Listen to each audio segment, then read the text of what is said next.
I figured I'd mention Paul Ryan's convention speech because a lot of people are talking about it, and specifically how it's supposedly dishonest and how he's criticizing Obama on several things that are supposedly not based in fact. One of the big ones was how Obama was supposedly promising to keep some GM plants open, and he didn't, so isn't that his fault? But it turns out that those plants were scheduled to be closed before Obama ever took office, so it was something that he technically had no control over. Something else is how he was supposedly gutting Medicare, or Medicaid, whichever one. I don't remember, but it's a social program, and Paul Ryan is criticizing him for not standing up for it, even though he's doing the exact same thing with policies that he was voting for while he was in Congress, and apparently that's part of his plan if he gets the office. Also, he's saying that Obama doesn't stand up enough for the lower class, and that he does, even though he supports a lot of legislation that wouldn't support the lower income. He plans on gutting a lot of programs that support lower income individuals.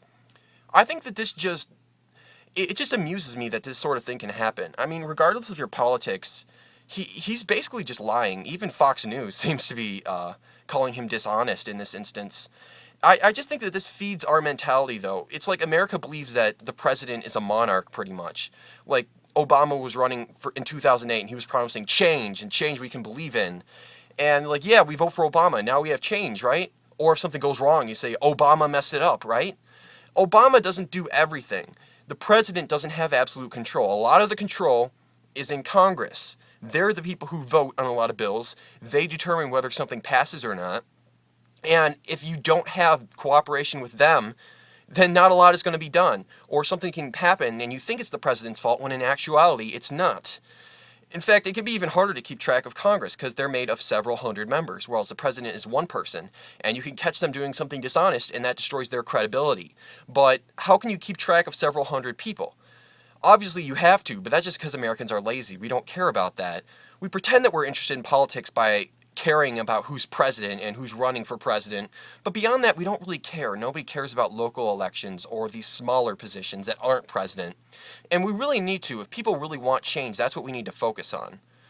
This is a bit of an outside view or perspective, but I personally don't believe there should be a president at all.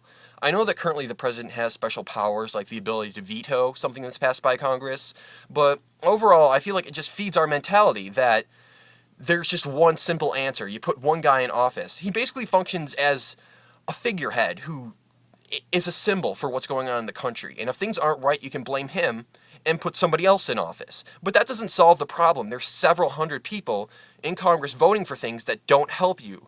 And they are the problem. We need to be focusing on them. We need to be paying attention to what they do and fix their issues. It's a lot more complicated than people think, and I wish people would just realize that. So yeah, that's why this annoyed me, because apparently if something's wrong, you can just blame the president, and millions of people will believe you.